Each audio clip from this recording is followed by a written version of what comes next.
The Driveway Podcast.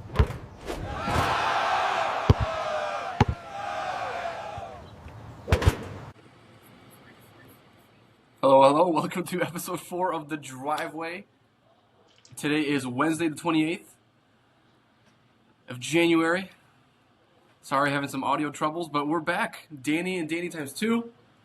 Welcome back to everyone. Danny, I'm going to ask you again, how is it hanging? Good. It's like Groundhog Day. I It feel like feels we've like it. done this intro like 10 times, Yeah, but I know. it's It crazy. always feels like that. Yeah. For those who don't know behind the scenes, it's a little bit tricky to get these things started, but we are more than glad to get this done for you. Episode 4 of The Driveway. Here we go. We're going to cover some things, some NFL quickly, more NBA talk, and then we have a pretty good question to kind of ask at the end of the show just to get everyone's mind rolling a little bit. So without further ado, let's kind of go to some of these games that we had. We only had 2 games this past weekend of NFL football, and this was the NFC and AFC championship games. There was one extremely good game and then one pretty, a game that I didn't love so much. I love snow football, but I wasn't a huge fan of the game. And that game was Patriots versus Broncos that ended in 10-7 as the Patriots advanced to the Super Bowl. I think this is their 5th Super Bowl in 10 years after a rebuild. Feels like they've been to the Super Bowl every year in my life. Yeah. I think it was, what is it, like since Brady era, they've been to 10. I mean, 10 Super Bowls. I've probably been watching football. I mean, probably started when I was like 7, so I think like 23 of those. 10 Super Bowls have had the Patriots in it.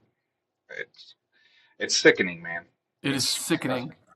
It doesn't make sense, and this was a good game for the people wondering. This was a pretty good defensive game. It's just that there wasn't a lot of scoring, and the game came down to a 3 points, in which Sean Payton had the chance to go for a field goal or go for a 4th down. This was in the second quarter, and he decided to go for it on 4th. They lost the ball, and the game ended 10-7. This was a Drake May game. This was a Drake May used his legs the entire time. Not a whole lot of throwing going on. Stidham was not the guy. He had a pretty good first quarter, but after that, there wasn't much to be impressed by. So, I mean, I do feel for Broncos fans because I feel like if Bo was playing, that they would have won this game. I think Drake May did not put up a really stellar performance, but it was affected by weather. It was a huge weather game.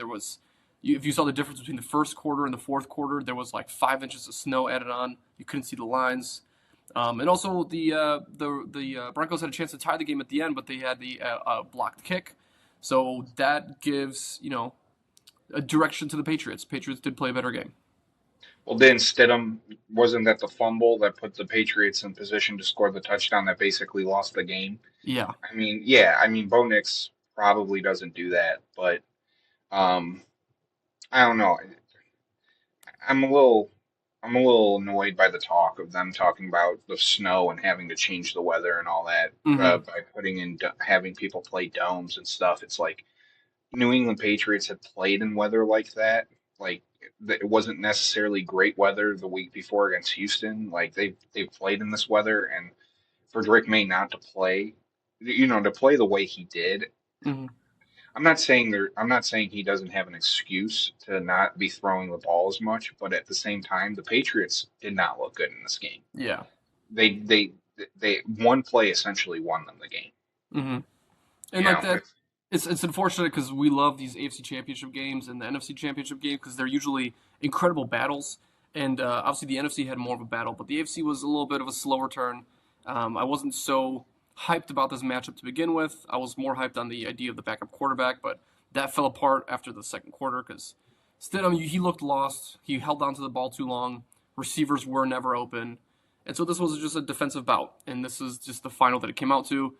Patriots are advancing yet again to a Super Bowl. I wonder how many more times in my life I'm going to have to say that. Probably 10 more times, for all I know. Well, thank God it is the Patriots in this case because just the way the Broncos looked, if they had found a way to win that game, and we're trying to get excited for Seahawks versus Broncos, I don't think I could do it. I don't think anyone would want to even watch that game. I mean, if the Broncos played the way they played and found a way to pull out a win, say they make that field goal, it doesn't get blocked, and then they make another field goal in overtime or something like that, and they win 13-10. and we're talking Broncos Seahawks. I don't know if I could watch that game. That's actually a really, really good point because I agree with you in terms of how enjoyable a Super Bowl would be. It's 100 times more enjoyable than Patriots Seahawks. It's a little bit of a revenge game for the Seahawks. But going on to this next game, Seahawks Rams, this was the game to watch. This was the game that if you were in tune, this was a Sunday night game, so I'm sure most of you guys got to catch this. Seahawks ended up winning this game 31-27. There was a lot of late game heroics that they tried to do on the Rams side, but unfortunately they just couldn't finish. Another fourth down that they couldn't execute to score a touchdown. Sam Darnold really showed out this game. I was really impressed with Sam Darnold, and I do think they are heading into the Super Bowl's favorites. I do agree with that. I think that defense is incredible. For any people that said that the defense carried, is true.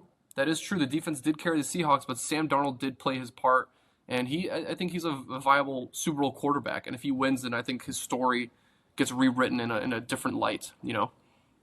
Everyone looked at him as kind of a bust prospect before the Vikings year. Well, let's talk about the bus prospect for a second. I don't think there's much to go into in the game per se because I think I think for the most part we've seen it before. It's happened. I mean, this was pretty identical to the other two games they had in the regular season.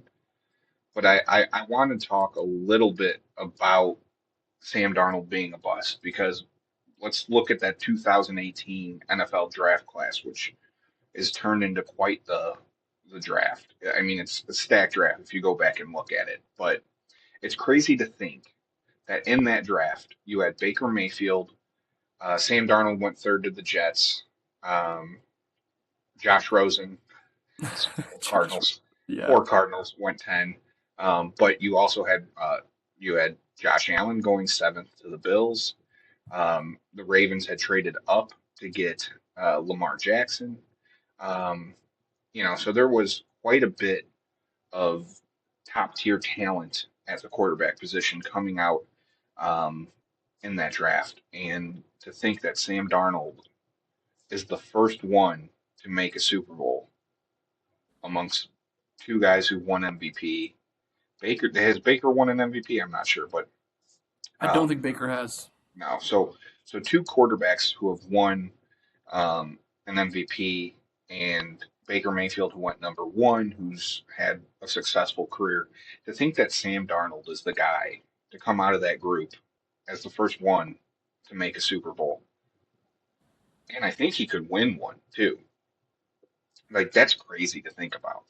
And Josh Rosen, I think, is selling insurance somewhere. So, Josh Rosen. Yeah, I do see him on LinkedIn all the time. He's a fellow LinkedIn guy. Um, but it's insanity, really. I mean, that's what it comes down to.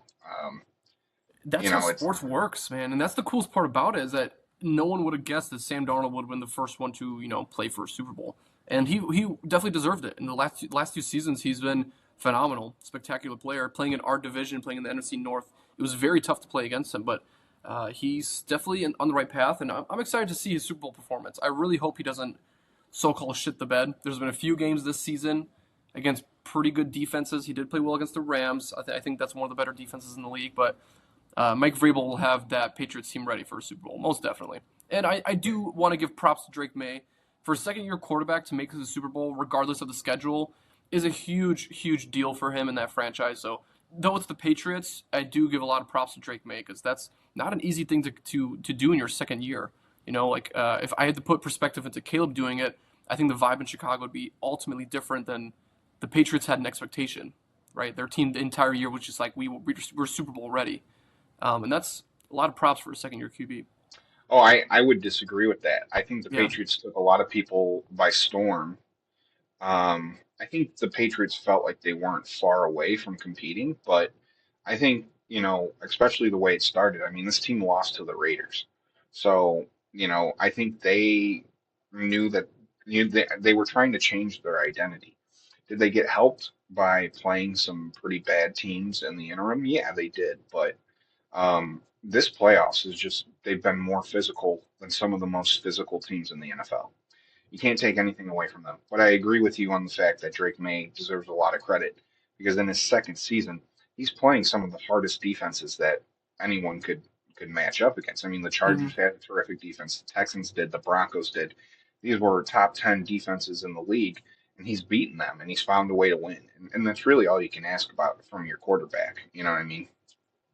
That's a very, very good point. And so we'll see how this all plays out. We're not going to cover much football in the next few weeks because we're going to take a little breather on that. There's a lot of NBA stuff that's going to happen here. But we have one last topic. First, for all the people at home just wondering, it's going to be Patriots Seahawks February 8th at Levi Stadium. This is a rematch of the 2015 Super Bowl, so please tune in on February 8th if you guys are available. I'm sure you are. It's the Super Bowl, one of the biggest games of the year. But I just want to go through some small tidbits of NFL news that have happened, mainly just coaching hires, coordinator hires, and try to get a little bit from your ear here. What is important, what stood out, and then I'm going to go through and rank the remaining jobs. I want to hear from you what you think these rankings will be. So first of all, Bills go ahead and hire their offensive coordinator Joe Brady as head coach. Pretty interesting after the whole Sean McDermott fiasco and the management. So they went ahead and stayed in house. Browns hired Todd Monken, the offensive coordinator for the Ravens. Steelers hired Mike McCarthy. That was huge red flags kind of in my mind for that one. Chargers went ahead and hired Mike McDaniels as their offensive coordinator. Mike McDaniels did pass on the Bills head coaching job to land this job with the Chargers. Ravens went ahead and hired Jesse Minter as their head coach. The Titans hired Robert Saleh as head coach. Titans also hired Brian Dable as their offensive coordinator, which I think is a very, very solid move for Cam Ward.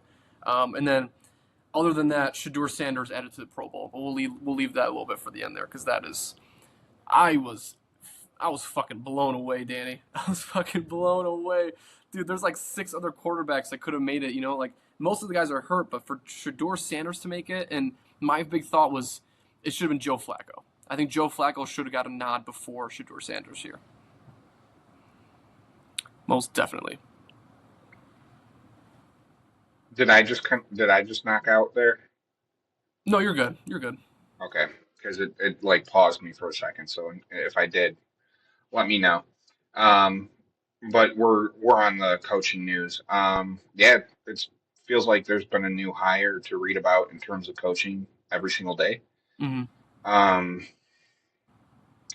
I want to start with Bills hiring Joe Brady because I think it's the most incompetent hire I've ever seen an NFL team do. I think this whole week from Bills management like has been the most incompetent thing I've ever seen. I mean, from the ownership saying what they've said about Keon Coleman um, to firing basically right after the game, firing Coach McDermott and saying that they needed massive changes, but then promoting within and bringing up a guy who's been there for all these failures and as head coach. Only on the one-off thing is that Josh Allen likes him. Mm-hmm. Um, I just think it's incredibly mind blowing to me. It just feels like another emotional decision after emotional decision after emotional decision. There's no one in there making big boy changes and big boy decisions, and it's just stupid. And I think Joe Brady now is entering this because the Bills are a Super Bowl now team, and now Joe Brady, who's never been a head coach, is now having to step in and basically say, I'm the captain of the ship now." And how is he supposed to change it? I mean, Yeah. How do you change a I culture personally, or dynamic? Yeah. I know you said what you said about McCarthy. I personally thought McCarthy would have been a good choice for him to step in as the Bills hire because this is a guy who's gotten to the Super Bowl before, and he's done it with a dynamic quarterback. And when he did it with Aaron Rodgers, not saying Josh Allen is Aaron Rodgers, but they have similarities. I just think that Joe Brady was not the guy. Now you don't like the McCarthy hire. I love the McCarthy You hire. do for the I Steelers. Okay. I love him going to the Steelers. He's a Pittsburgh guy. He knows what those fans want, right? And he's turned teams around. He's turned programs around. I think he gets a really bad rap because of what happened in Dallas. But if you look at it, Dallas has done worse since he's left. And A good in point. all seriousness, that's a Jerry Jones problem. That wasn't a Mike McCarthy problem. I would love to see Dak Prescott leave the Cowboys and go to Pittsburgh. I'd love to see that happen and join up with McCarthy. But I think this is a guy who understands the culture, right? And um, I think if you were bringing in an outsider of somebody who didn't grow up in Pittsburgh and didn't watch the Steelers and doesn't have that connection with the fans, I mean, he was choked up and crying at his press conference. And I know Steelers fans are angry, but don't take that out on Mike McCarthy. Take that out on the lack of success your team has had. But I think McCarthy, people are saying it's a very equal. I mean, McCarthy is the same as Tomlin. I don't think that. I don't think that at all. I mean, Tomlin came into a really good spot and he basically grew that team to where they needed to be. But he never really had to make changes. I think Tomlin's a great head coach. I think many teams would be lucky to have him. A lot of teams on this list would have been lucky to have him. But McCarthy's not a bad head coach. And this is a guy who's won a Super Bowl before, and he's done it at the highest level. So I think it's a great hire. You heard it here first, guys. I think that's actually a really good point you make. That he is homegrown. He does understand the culture, and he is more of a he can kind of change the culture within one offseason. I do agree. I think that's a good hire. I was thinking that they'd go more towards like a Brian Flores, someone that has a little bit more of a defensive identity. But Mike McCarthy, props to you. I think that's a very good hire from the points that you said there. Yeah, and I think you're not I don't think you're wrong because I think Brian Flores would make a great head coach. Um, and I think he would have done a great job in Pittsburgh. He's younger. If the Steelers were looking for somebody with more longevity, I think Flores would work. I think Flores has kind of kicked himself in the ass a little bit in terms of some of his past comments and some, teams not really wanting to uh, work with that as the guy who's your mouthpiece. I don't think people could trust him in a lot of senses because he's been outspoken about certain things, mostly racial inequalities. And unfortunately, there's a lot of old white guys that are owners. So I don't know if there's a lot of old white guys who want to work with someone like that, but I think Brian Flores, there's a place for him to coach, but Brian Flores could have any job he wants as defensive coordinator. I mean, he's so good at running a defense. So I really don't see why he'd want to take on the responsibility of being a head coach when this guy can turn any defense into a gold. I'd love to have him. No offense to Dennis Allen. I'd love to have him. I completely agree. I mean, Brian Flores did ink a 3-year extension with the Vikings because he didn't land the Steelers job, so he's staying in the NFC North for the time being for the next 3 seasons at least. We'll see a lot of good matchups between the Bears and the Vikings in the future. Next things, I want to kind of go over the last few open positions here and just help me rank these four. So these are the four big ones in my mind. There's definitely a lot more in terms of DCs and OCs for teams like the Browns or the Raiders, but we're not going to care too much about that. We're looking at the big picture teams and the teams that really need these positions filled. Here are the four I got for you: Raiders head coach, Cardinals head coach, Eagles offensive coordinator, and Ravens offensive coordinator. Go ahead and rank for me the most enticing and the one that you'd stay away from. I think Eagles offensive coordinator is probably the position that sets you up for the best success, right? The pieces are already there. You have a head coach that's taking all the hits. Coordinators don't really take hits, and a lot of people talk about how hard Philly was on basically anyone who comes through Philly. But I think if you're a competent offensive coordinator, it wouldn't take much for you to turn a team that has Jalen Hurts, Saquon Barkley, AJ Brown, Smith, all these guys, Dallas Goddard, all these guys already there ready for you. They've won a Super Bowl. They're probably going to get better at the offensive line. That's probably the easiest job, probably the quickest success. In terms of offensive coordinator for the Ravens, Jesse Minter. Jesse Minter, he needs to prove it. That's all I'm going to say.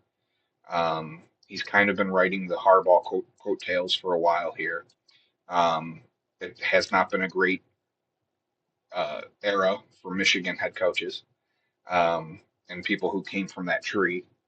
One of them pulled a knife out on their girlfriend, a butter knife on their girlfriend. And Harbaugh, a lot of people think he's a cheater, and a lot of people think Minter's from that same system. So Minter has a chance to really grow his own reputation here, away from what Harbaugh and Michigan did. But I think that the chance to work for Lamar is definitely interesting. But I would not want to be in that room because it doesn't sound like people are set on Lamar. That's a good point. Yeah. And it doesn't sound like Lamar's set on the Ravens. And so I don't know if I'd want to deal with that. And then Raiders and Cardinals head coaches.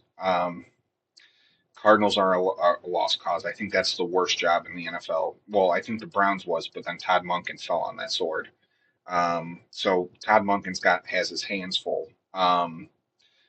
I would hate to. I would say the Raiders only because maybe you get Max Crosby to stay. You have Janty. You have at least Gino. But now you're going to get Fernando Mendoza coming in, and you got Brock Bowers. Um, like you have some pieces there to work with. Whereas the Cardinals, you're going to lose Kyler Murray, and then what do you have? You have a couple talented wide receivers who've never really flourished in the NFL. Although Michael Wilson took a huge step up and he's really good. And you have Hmm. Trey McBride who's really good, but you have no one to throw to those guys. And then you have to find a way to develop Marvin Harrison Jr. Um, and then there's holes all over the roster, and there's no one who really stands out to me as a world beater type of player who's going to turn that around. So I'd stay away from the Cardinals. And then you also have three teams who almost made a Super Bowl this year in your own division. Yeah, You know what I mean? Like very true, very true. it's tough, and one of them's in the Yeah. Super Bowl. So I think that's where I'd rank it. Hey, if they were hiring on the coaching staff at the Titans, I would take that job first before I take Hmm. any of these four because I think Robert Saleh and Brian Dable are going to do a great job there. I think it's Oh kind of yeah, like it's like the Avengers of coordinators taking over the Titans. So I think that's yeah. going to They're be a saying it's really like great the Bald Avengers. Yeah, the Bald yeah. Avengers coming together. Well, yeah, and I think you got a defensive guy and you got an offensive guy, and I can't wait to see what Dable does with Cam Ward. Hmm. So it's going to be great. I mean, when Dable was a coordinator before, look what he did with Josh Allen. Yeah, Look what he did with Jackson Dart. So I think Cam Ward's more talented than Jackson Dart. Not saying he's a better quarterback, but it's certainly impressive the way he turned Jackson Dart into what he was so fast. And so I can't wait to see what he does with Cam Ward. yeah. I'm really stoked for Tennessee. I think they finally have a moment to like kind of sit back and be like, hey, we're building something really true here. Last year was a really big flop for, they didn't have a really good coach. They didn't have a good offense, and Cam Ward definitely looked like he wasn't progressing the way he needed.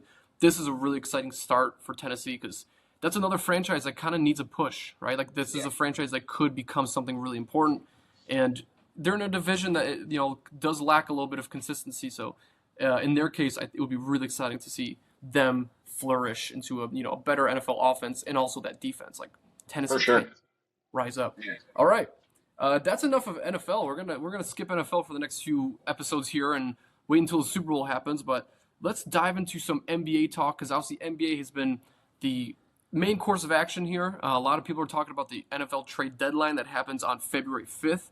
That is just about a week away before the Super Bowl happens. A few topics that happened in the meantime before we get to the NBA trade deadline. The biggest thing is LeBron James. He wants to go ahead and instill a new rule change on the 65 game requirement for All Stars. This is the first time in 2 decades that LeBron has not become an All Star starter, and he said that was because of the 65 game minimum requirement that's needed to become an All Star starter or compete for any awards. I just kind of want to get an idea on what you think if you like the rule change, if they should go back, or if you think the 65 game requirement is still something that is important to show being an All Star type player. Yeah, I think at this point we should be doing more incentives to make sure stars stay on the court more, not less.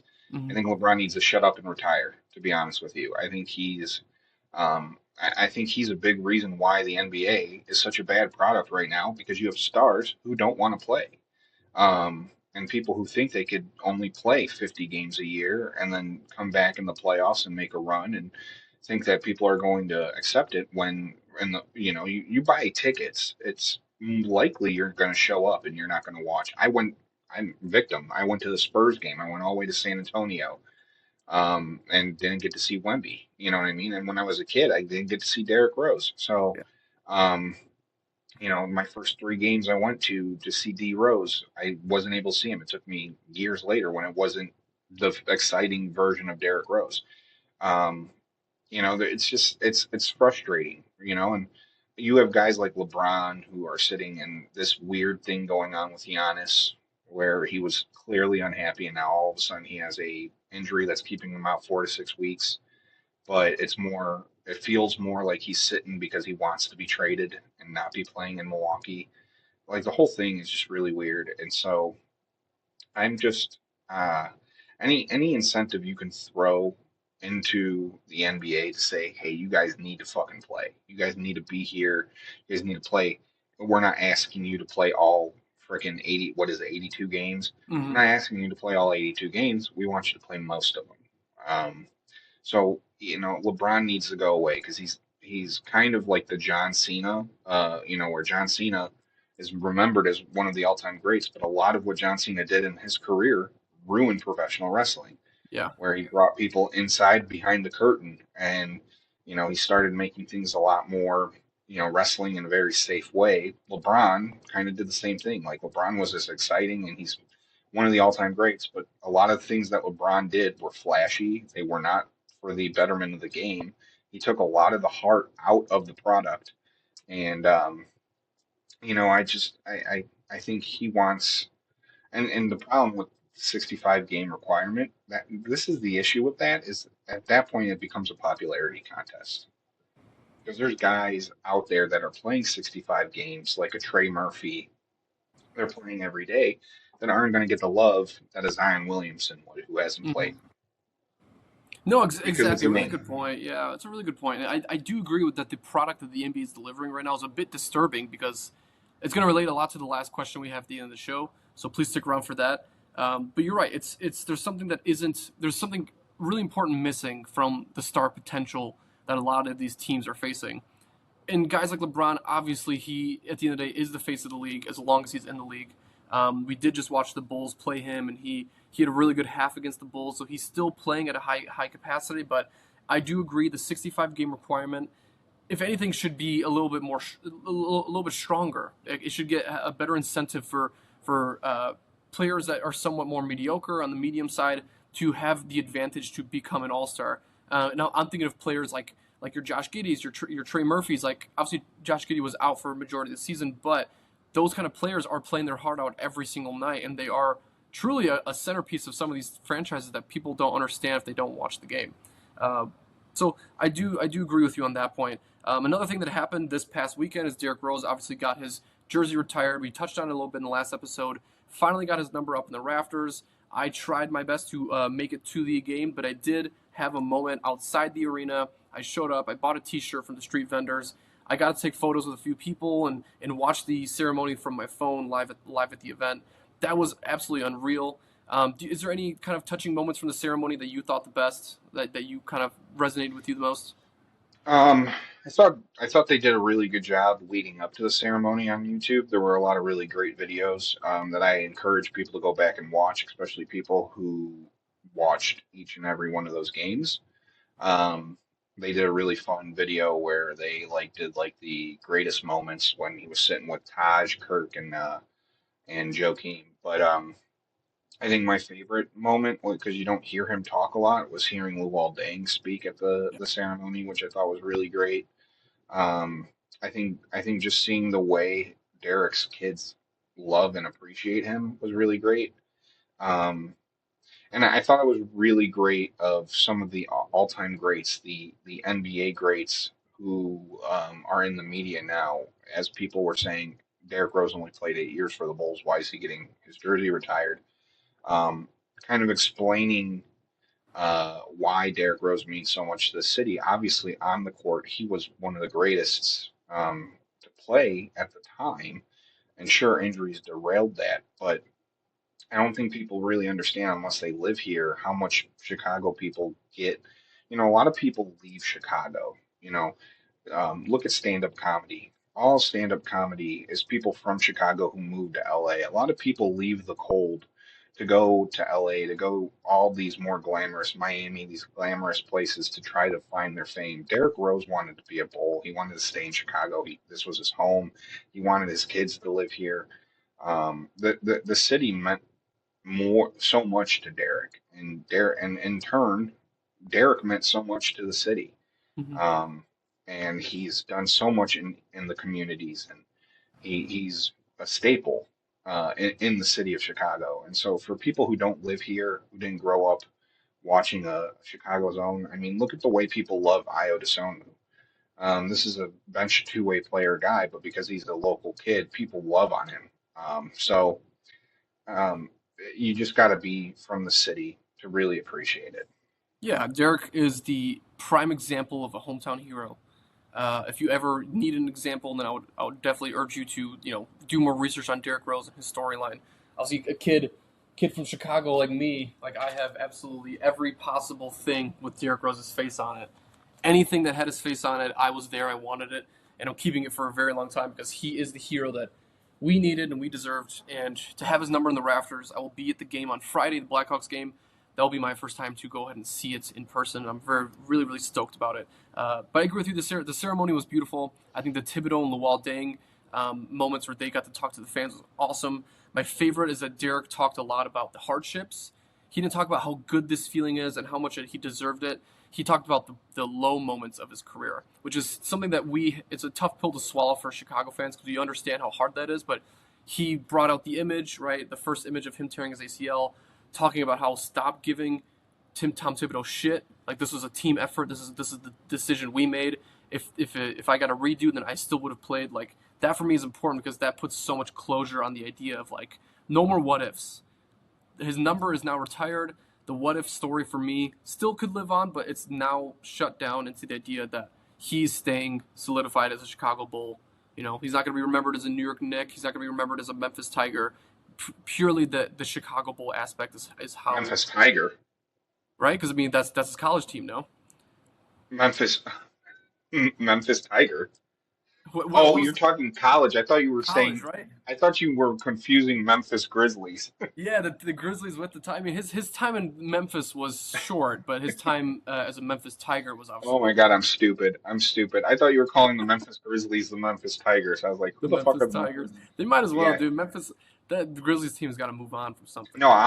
I'll always remember him as a Memphis Tiger. I mean, he was great there. But Yeah, here's you talk about the what ifs, right?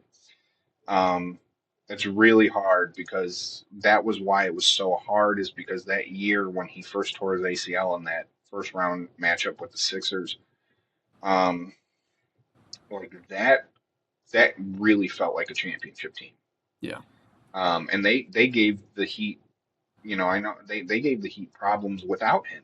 And so, um, it's fun to really play on like what's the legacy of LeBron if Derrick Rose never gets hurt? Because, you could play on does LeBron win an NBA title? If Derrick Rose is able, if another star says, hey, I want to come play with this Derrick Rose kid, and all of a sudden the Heat aren't the big bad Heat. There's Kobe and Derrick Rose playing together. You know what yeah, I mean? Like, and then the Bulls are taking over the East, and suddenly LeBron doesn't have those three titles with the Heat. Like, what does that legacy look like? And he only has the wins with Cleveland. So, yeah, but the what ifs. Like, I agree with you. Like, let's not play on the what ifs, right? But it's hard because as a fan, I remember like there's things that you remember. I was working for the Schaumburg Park District. It was my senior year of high school. I had watched every game, and I was sitting there grilling burgers because I was working at concession stands. Um, and I remember having my phone on the grill and seeing a notification that says Derrick Rose torn ACL against the Sixers, and my heart just fell. It just fell. I remember that day perfectly. I also remember the day me and your older brother were at a sleepover and we were doing some hood rat shit where we were going egging and stuff like that at our friend Derek Jules' house. And we were just being kids and we were just roaming the neighborhoods. But we all came back and the Bulls were playing the Suns. And we caught it like we were walking into the door and it was right as he dunked on Dragic and we got that like excellent call of like, "What are you doing?" So, yeah, stop it, stop it! What are you doing? Don't you know Derrick Rose could go upstairs? Too big, too fast, too strong. So like those are like moments like that are engraved in my mind. I remember sitting in my dorm room, my freshman year of college with my friend Antonio when he hit the game winner against the Knicks, like, and it was his big return. I remember that. I remember calling you and your brother.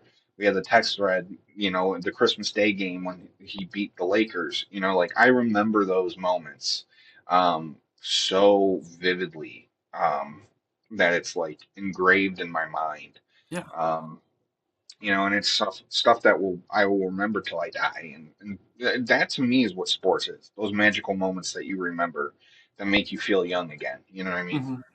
Exactly. And that's one thing that people can argue is that Derrick Rose had one of the best high school, college, and NBA mixtapes of all time. Most definitely. This guy was a powerhouse, and he was on Good Morning America today, and he had a little bit of a segment where he was talking about how if he's deserving to be in the Hall of Fame and things like that. And people can argue that, but he said that being top 75 or being in the Hall of Fame is something that he does take pride in and something that he thinks he deserves. And I would agree with him. I think he looks at it as if you put his skill set and his player like in any other generation, anywhere from the 40s to the 2010s, right, where he played, that he would still be good, if not better. And I do agree with that. If that's a way you want to look at the Hall of Fame, then I'm totally all for it. No bias. I think Derrick Rose does deserve a spot in the Hall of Fame just because the player he is and the skill set he has is not shared by most guards. He was one of a kind, truly one of a kind, and a walking highlight reel. Every single moment that you said, I have ingrained in my brain.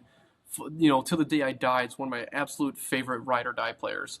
And there was one last topic I wanted to cover here for NBA before we get into the full fledged NBA trade deadline. And this is just a short topic. I just want to bring it up because how fast time flies. On January 26th, it was 6 years since Kobe and Gigi's passing in their tragic helicopter accident. It's just absolutely insane to think how fast 6 years has gone. 6 years without Kobe Bryant. I have a pair of Kobe's, Christmas Day, or no, Chinese New Year Kobe's that I have that I still have wrapped up in a box that I'm never ever going to take out. Also, one of my prized possessions. It's just absolutely insane to think how fast 6 years has gone by. How much the NBA has changed also in those 6 years. Yeah, I mean, it's also one of the most tragic things that I think I've ever really heard of in the sports world, but and just in general. I mean, she was a young girl, his daughter. Was she like 13? Yeah. Um, it's just horrible. I grew up watching Kobe, so like I was a young kid, and some of the first teams that like I kind of sat there with my jaw hitting the floor were those Kobe and Shaquille O'Neal Lakers teams and the Derek Fishers and the battles they had with the Spurs. Like that was what I grew up on. That's the basketball I grew up on. So like, yeah, it's never gonna feel real that he's gone, but yeah, time's flying by. Time's flying by. We do miss Kobe each and every day, and I do think the NBA product would be a little bit different if he was still around to have a little bit of a say so. But either way, we still move on. Time moves on, and soon 6 years will turn to 10, 10 will turn to 20. And I wonder what the NBA is going to look like then in the future. But there's only one way to change the way the NBA works, and that's through the NBA trade deadline, which is the most times we see a lot of changes in rosters and teams and developments. Um, as we said before, the trade deadline is on February 5th, so that's just about a week away. The big topics that we have leading up into this is that just yesterday, Giannis did go ahead and request a trade, so people are expecting him to be moved by February 5th. I don't know how important or how realistic that's going to be for him because he is probably the biggest name historically to ever be traded. So the return that most people will be looking for is something that teams can't offer, teams can't garner because they will no longer have the pieces to build around a player like Giannis, who's also injured at the moment, will not be back for another 2 to 4 weeks. Seeing where that is with Giannis and everything, uh, I had a list here, and I don't know if you were prepared for it or not, but 3 teams that need to make a move for the deadline, and then 3 players that need to be moved for the deadline. If you want to go ahead and start off on this list and kind of dive deep into what you think is a realistic option for some of these players and some of these teams. Yeah, I'll start with the Bulls. I was playing around with the trade machine today, and I think the Bulls, it would be 4 draft picks, Zach Collins. Um, we'd have to give them Noah. We'd have to give them Patrick Williams. We'd have to give them a whole lot, um, which I don't think the Bucks would ever do. The actual trade, because I think Giannis brings 54 million in cap space. So the actual trade was Zach Collins, Patrick Williams, Isaac Okoro, Noah Esengay, who equal 52 million, and then 4 draft picks to the Bucks. Um, I don't think the Bucks would want those players. Maybe Yeah. they would, but obviously, a lot of people are talking about Giannis and the Knicks doing some type of an exchange where the Bucks get Cat and the Knicks would get Giannis. But I don't think Giannis fixes what's going on in New York because they can't find a way to shoot, and a whole lot of their problems is because Cat's not shooting the ball well. So who are you going to bring? A guy who's shooting worse than Cat? I mean, Yeah. Yeah. um, it doesn't make sense to me. Some interesting points I think that have been uh, I've been seeing and reading. The Bulls um, coming up as a potential landing spot for Karl Anthony Towns is really interesting to me because someone said that the Bulls think they're in a position where they got their Tyrese Halliburton and Josh Giddey, and now they want a 3-point shooting center, which would be Karl Anthony Towns. Look, that would be great. I'd be excited about it. I don't know where they would find defensive production, especially down low. Um, but that would answer the issue of our center. But the main issue there is the Bulls can't play defense, and now you're going to put a guy in center who's basically being targeted for the lack of defense that he plays. Hmm. Um, I think in terms of teams that my 3 teams that I think need to trade, I think number one, I think Boston needs to bring somebody in and potentially maybe move on from Jason Tatum because they're showing that they can win without him. I think this might be the time, if now, if there's any time to look at a future without Jason Tatum, would be right now. I think Golden State needs to make a drastic decision. I think they need to either blow it up or try to maybe get Giannis and try to shoot for that one last ditch effort of winning a title.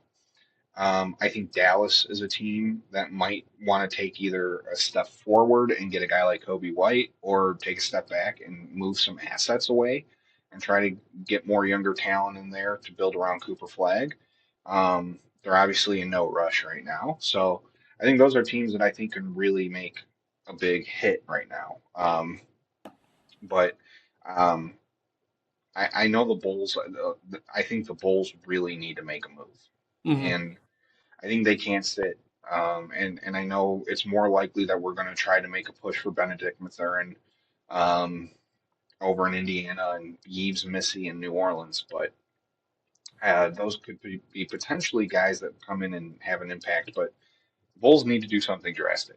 And I do I think have they've a had too much. feeling the Bulls will make a move just because of some of the reports lately have been a little bit different.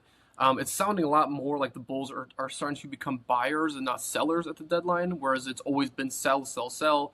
Vucevic, Kobe, Akuro, everyone must go, but it sounds a little bit like we're buyers at the moment. So, and I'm okay with that. I like being included in trade talks. That's the only thing that makes me realize that AK is doing a proper job. As long as he's staying relevant and staying, in these conversations, then that's fine with me. I'd rather not give up draft picks. I'd rather take in a player and trade players away, maybe get a little younger again.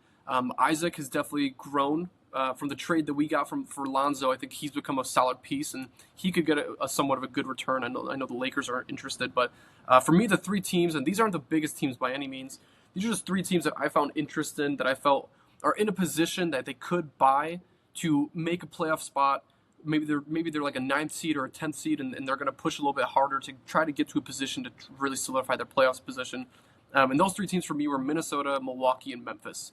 Minnesota simply because they are, again, they have a star team. They have a team that everyone knows that if you play them in the playoffs, they're going to give you heavy 7 games.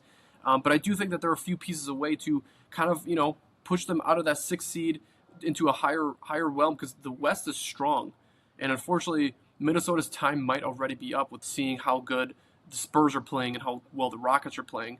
Milwaukee, because if Giannis doesn't go and something needs to happen, they can't finish off the season with this roster they have with Giannis coming back because he's not going to come back this year. He's going to wait for another offseason and then try to get dealt in the offseason. I think Milwaukee should be open to making a move if it's not to trade Giannis away, but to bring some other talent in. And then Memphis. Memphis is in such a questionable spot. They're right now the 10th seed, right? So they're just on the verge of playing. And this is a team that 5 years ago we were talking about is the new team. This is the new team to beat. John Morant, Jaren Jackson Jr. I think this is a team that is in a position where if they made a move, they just traded away Desmond Bain, that they'd also be in a position where if they want to succeed, they should make a trade now. If they want to sell, they should also make that trade now. And the three players that I had right now that are in a position that I think should get dealt, there's a high likelihood that they do get dealt. I'm thinking LaMelo Ball, Kobe White, and John Morant, three guards. This is going to be a guard-heavy trade deadline, I think. A lot of the people aren't focused on centers, even though Steven Adams did just go down. So I do expect Houston to look for a little bit more perimeter help near the rim. But yeah, LaMelo Ball, Kobe White, John Morant, those are three names that I'm kind of sitting here being like, I wouldn't be surprised to see these players get traded the morning of February 4th or the night of February 4th. These would be exciting times for these three players to find new positions in a new team. Yeah, I think there's three teams that could potentially be basically teams that we wake up on February 5th and we're like, what the heck's going on? That completely changed the dynamic of the league. One of them is the Clippers. Clippers have found their way back in the play-in. They were dead as dead, and now they're only 2 games under 500. They're a team that makes some like they make a lot of sense for a Lamelo Ball or a John Morant to pair up with Kawhi and James Harden. I know Chris Dunn's been taking the point in a lot and doing the ball distribution. LaMelo makes it really interesting with some of the creativity he brings to the game and his scoring ability. Phoenix is another team to watch because Phoenix is always a team that makes splashes. They're always looking to take risks. They're a team I can see definitely making a move on somebody big. And then the other team that I'm hearing a lot about that no one really cares about is Orlando. Orlando seems to feel like their window is passing, and they have a guy like Paolo Banchero, who they need to put someone next to him. They're looking to move the Wagner brothers. Um, so they're a team that maybe can make a jump at somebody. And they have a lot of pieces. I think they have a lot of pieces that they can send in return that are pretty interesting for other teams. Mm. Um, so that's kind of where I'm sitting right now. And in terms of my three teams, another interesting team that a lot of people are talking about, but I don't think they make any moves is Toronto because Toronto, I think they have the core that they like. A lot of people are saying they're taking advantage of a bad East, um, being at the 4 seed, that they might continue this rebuild. But I think they're going to stay put and they're not going to move anyone. I do agree. I like where Toronto's at actually as a fourth seed, and if there's one thing you should be doing is taking advantage of the East every single year you can, because a lot like next year, I don't think the East is going to be as weak, but teams like the Bulls should have taken notes, right? Teams like the Wizards, if they had an opportunity to pass and become stronger, then this definitely would have been the season. A fourth seed Toronto team that historically is going to be good for that franchise. Like this is going to be competitive for them, and I know that they have a good squad that they really enjoy. So props to the Raptors. It is nice to see them kind of up and about, making a lot of changes Yeah. in there. Well, in the Raptors, you look at what they've done. They've taken on bad contracts from players that a lot of people thought were kind of like that you couldn't win with, right? The Knicks Yeah, didn't think you could win with R.J. Barrett. The Raptors come in and sweep them up.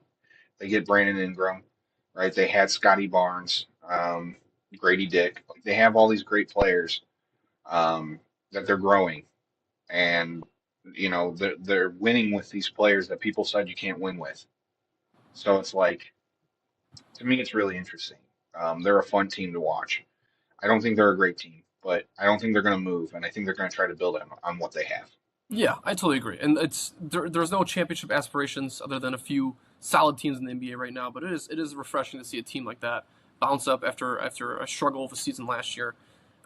If that's all you have left for NBA trade deadline, we can go ahead to the star of the show, the main question here. And I think this relates pretty well to the week we've had regarding stars.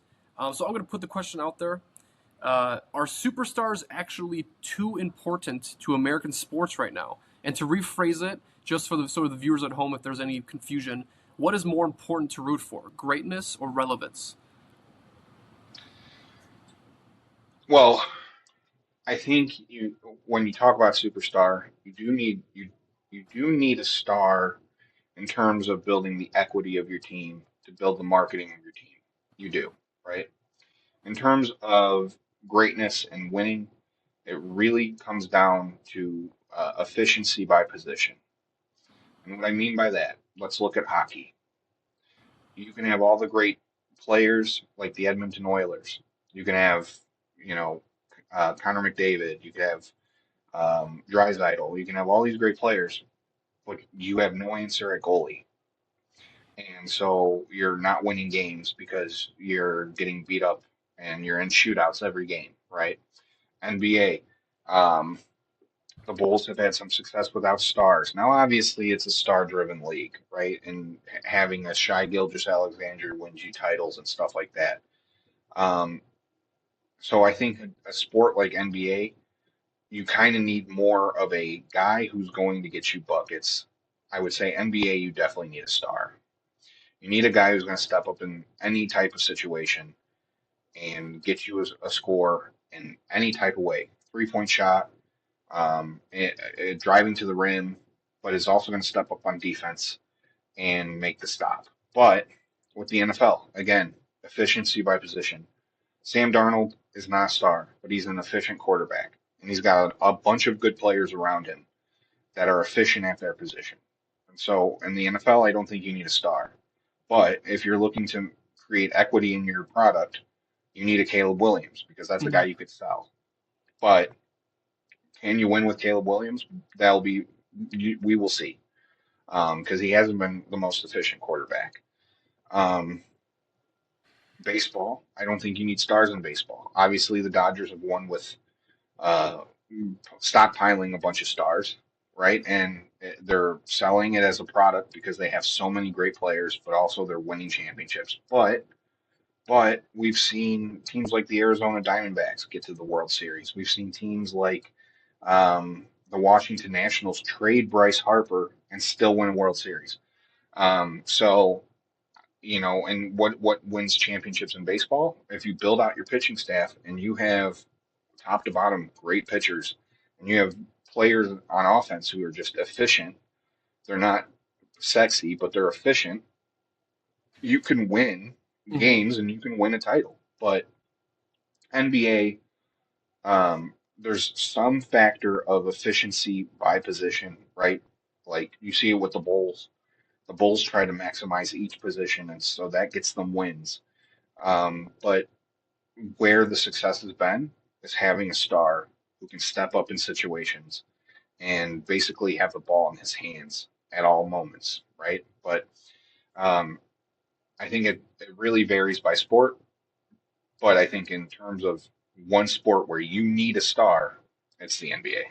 100%. I couldn't agree with you more. NBA is the one star-driven sport where it not only it sells seats, right? We look at the Reinsdorfs and the way that if they create a team that just wins a couple games, and that's fine. But the second you get a star in there, that's when things kind of change. And we've seen every single team since the Dirk Nowitzkis, since the Eric Spoelstra Heats, since the Chicago Bulls. Like there is a star on that team, if not one, then two, that can provide relief in terms of selling tickets, winning games, or winning championships. In football, baseball, and hockey, it's kind of the opposite. Like a lot of these teams that we see that compete maybe for just a playoff spot, they aren't the most star-studded team. And baseball, obviously, the one example being the Dodgers. That's different. We're in a generation of baseball that it's really hard for anybody to explain. There's going to be answers on that soon.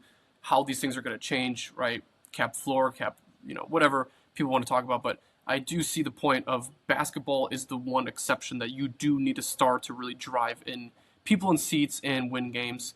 Whereas football, I love the example you put of the Seahawks. The Seahawks and even you could say the Patriots in this case, because the Patriots are a winning franchise, but this is all put together in their first season, and this is how quick they came to success. And the Seahawks with a second year head coach, the storyline that they let Russell Wilson go, they let Geno Smith go, they let Pete Carroll go, and all it took was one season for them to build back up to become a Super Bowl contender, and more than a Super Bowl contender, I think they're the Super Bowl winner.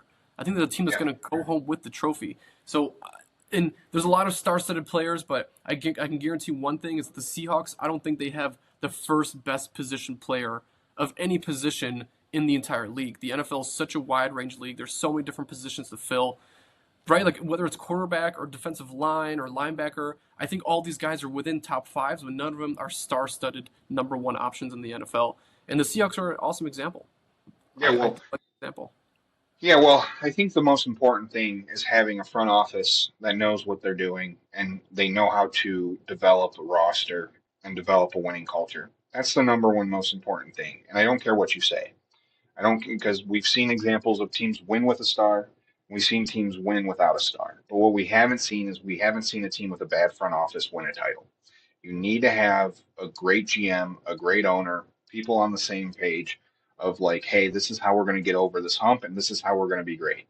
But when I say a star kind of builds the equity in your product, I'm not just talking about ticket sales. I'm not just talking about jersey sales. I'm talking about selling the product and selling your brand to other players who want to be a part of your team, right? And what a superstar does is they make the job of the front office way easier because other players want to play with that player.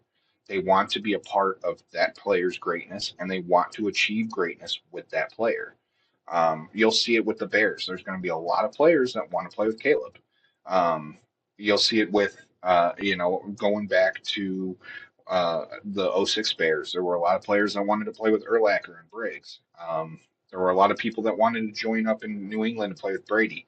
Like when I'm talking about the equity of your product, it also goes to the people who are going to be a part of your organization, not Yeah. just the people who are going to be invested in the organization, Mhm. and not just the people who are going to be watching your organization. So superstars go hand in hand with ownership because again, it's something that makes their job so much easier. But Yeah. you don't necessarily need a superstar if you have a competent front office. If you have a front office that knows how to build, that's not going to put everything they have in one player, that they say, okay, if this happens, this, and this, we'll do this, and we'll be back into a winning culture again. Like, those are who build the culture. Those are the people who create opportunities for your product and your franchise. It's not the superstars, but the superstars do help because they are a massive marketing tool and they bring in players who want to sign. And let's use the Bulls for example. The Bulls are having a lot of trouble bringing people into Chicago because they don't have that marketing player.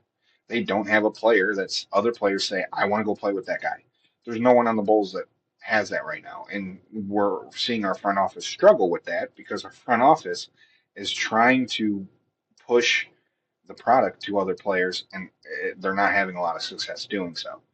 But you have a team like Phoenix where they probably leverage the name of Devin Booker quite a bit, and other stars like to play with Devin Booker, and they've had success in kind of getting these crazy deals because people want to come to Phoenix because it's a warm weather spot and people want to play with Devin Booker. Yeah.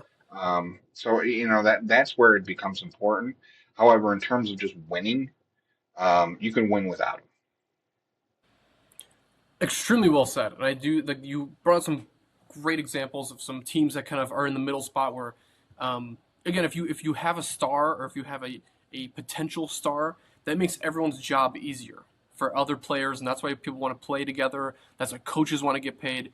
Everyone gets paid together when you have a little bit more potential of a stardom or a star itself, and that's kind of the things we're missing with a lot of franchises that we're seeing now. You also get stars like John Morant, where he is a star, but unfortunately, management, like you said, couldn't figure out a good process to try to get success through the city of Memphis, and that happens with a lot of things that we see in the NBA. That's a little bit why the NBA product is a little bit it's on tricky ice right now. It's teams aren't really they're not breeding the same success that we saw decades prior to what we Yeah, are well, now. let's also mention superstars could shoot you in the foot.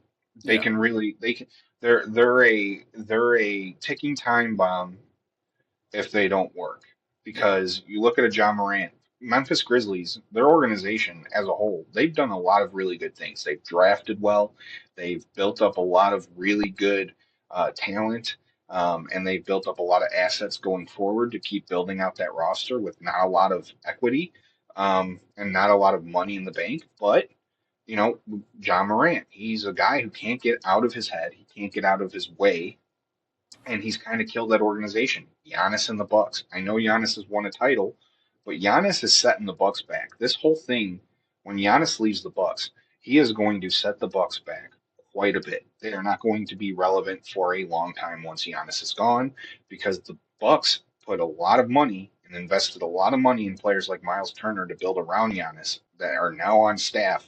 Hmm. And when Giannis leaves, they're stuck paying that dead space, those dead contracts. So um, the Bulls and Zach LaVine, we're still paying what, 17 Yeah. million? Yeah. So it's like a star can really fuck you, but a star can also help you. It's a really hard look at the Bengals and Joe Burrow. You know what I mean? The They're Bengals so tricky. Yeah, such a the tricky relationship. Bengals decisions are all about making Joe Burrow happy, and he's still getting on press conferences saying he's not having fun. Hmm. So it's Yeah, hard. that's and hopefully by the time next week we go ahead and have a new podcast, we'll have an update on Giannis and see where kind of if Milwaukee's back 10 years or if they're still competing with Giannis on the roster. But otherwise, I've had a lovely time today. I really appreciate you Yeah. joining me, Danny. This has been so much fun for our fourth episode, and you gave a really great answer to the last question. So I'll try to mix up with another one next week to try to start moving some gears a little bit further along to try to. I want the people to see deeper into the brain of Danny here, and you've done a really good job with that so far. Oh, thank you. Yeah, I like these critical questions, right, of professional sports because I think we're in a very stat-driven world where a lot of people look at analytics and they look at stats, but there's a business aspect that I don't think that doesn't get talked about quite a bit.